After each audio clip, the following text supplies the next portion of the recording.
سیدنا حضرت عبد الرحمن بن عبداللہ رضی اللہ تعالیٰ عنہ سرکار اپنے والد عبداللہ بن مسعود رضی اللہ تعالیٰ عنہ سرکار سے روایت کو نقل فرماتے ہیں۔ وہ فرماتے ہیں کہ پچھلی قوموں میں سے ایک ایسا بادشاہ تھا جس کی دن رات گزر اوقات عجیب و غریب تھی، ناز نخرہ بڑا اعلیٰ تھا، رہنا سہنا بہت افضل تھا، کھانا پینا بہت پیارا تھا، عیش و عشرت کی زندگی کو وہ بسر کر رہے تھے۔ انہوں نے سوچا کہ جو میں کر رہا ہوں کہیں یہ غلط نہ ہو، اور اس کی قسمت کا ستارہ جگمگا گیا تو غور و فکر میں آ گیا اور اللہ کی طرف متوجہ ہونے لگا۔ یہ جو میں کر رہا ہوں یہ ساری چیزیں ختم ہو جانے والی ہیں، ان قریب ان کو زوال ہے، ان قریب یہ میری حکومت، میری بادشاہی، میری سرداری یہ سب ملیہ میٹ ہو جانے والی ہے،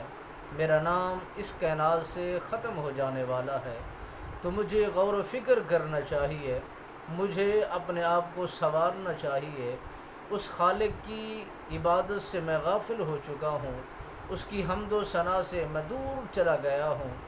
کہ میں اگر اس خالق و مالک کی بارگاہ بے کس پناہ کے اندر سجدہ ریز ہو جاؤں، اسی کی حمد و ثنا کروں تو یقیناً وہ مجھے معاف بھی فرما دے گا، مجھے سرخ روئی کا پروانہ بھی عطا کر دے گا۔ وہ قادر بھی ہے، وہ کریم بھی ہے، وہ رحیم بھی ہے، وہ بخشنے والی ذات بھی ہے۔ ان کا رہنا بہت اعلیٰ، ان کا کھانا بہت افضل، ان کی دن رات کی زندگیاں گزارنے کے اصول عجیب و غریب تھے۔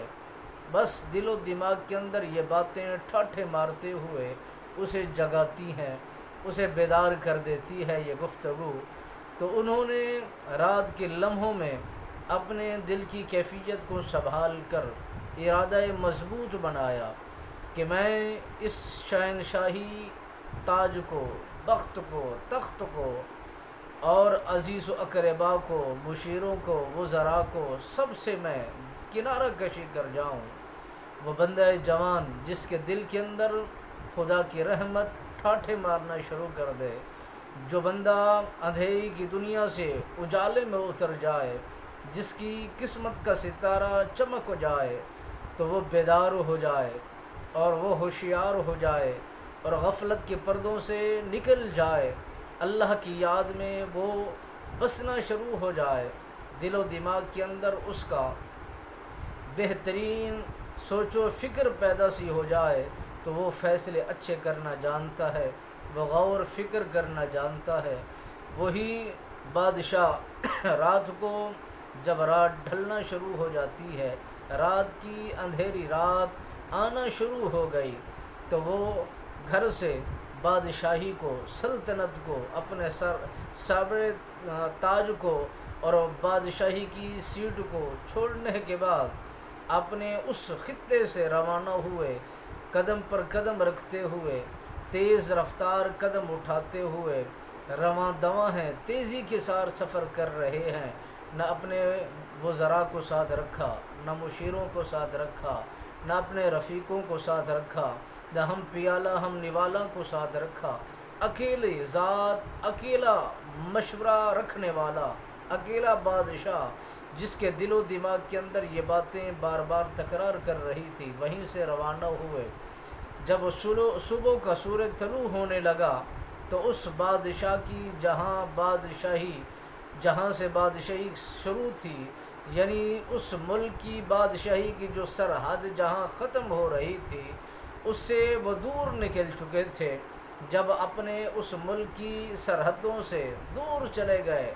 تو وہاں سے ارادہ کیا کہیں ایسی جگہ پر جاؤں جہاں وزراء کا، مشیروں کا، میرے عزیز و اقربا کا گزر نہ ہو سکے۔ تو بس وہ بادشاہ وقت دریا کے کنارے پر پہنچتے ہیں، وہیں پر اپنا بستر لگاتے ہیں، وہیں پر اپنا ٹھکانہ بناتے ہیں، وہیں پر رہنا، وہیں پر کھانا، وہیں پر پینا، وہیں پر سونا، گزر اوقات کے جو لوازمات انہوں نے اپنے لیے مختص کیے تو وہ یوں تھے کہ اینٹیں بناتے، اینٹیں بنا کر تیار کرتے، زمانہ آتا ان سے خریدتا، وہ بیچ کر اپنا گزر اوقات کرتے، جو مال و متاع بچ جاتا وہ فقراء میں مساکین میں بانٹ دیتے، لوگوں کو اپنی طرف میل کرتے کہ یارو جس طرف تم چل پڑے ہو اس میں اندھیرا ہی اندھیرا ہے، جس طرف میں آ پہنچا ہوں یہاں اجالا ہی اجالا ہے، یہاں برکتیں ہی برکتیں ہیں، یہاں رحمتیں ہی رحمتیں ہیں۔ وہیں سے گزرنے والے ایک اس کے شہنشاہ وقت نے پوچھا، اے بادشاہ تو اپنی بادشاہی کو چھوڑ کر آیا، تو اپنی سرداری کو چھوڑ کر آیا، تو اپنی امیری کو چھوڑ کر آیا، وزراء کو چھوڑ کر آیا، عیش و عشرت کی دنیا کو چھوڑ کر یہاں پر آیا، تو نے یہاں کیا پایا؟ تو اوس بادشاہ وقت نے سمجھایا کہ اے دوست، جو سکون یہاں پر ملتا ہے ایسا سکون مجھے بادشاہی کے بستر پر نہیں ملتا تھا، جو اس فقیری کے اندر مجھے لطف و کرم حاصل ہوتا ہے ایسا لطف و کرم شاہنشاہی کھانوں میں مجھے محسوس نہیں ہوتا تھا، جو پھولوں کی سیجوں پر مجھے سلا دیا جاتا تھا،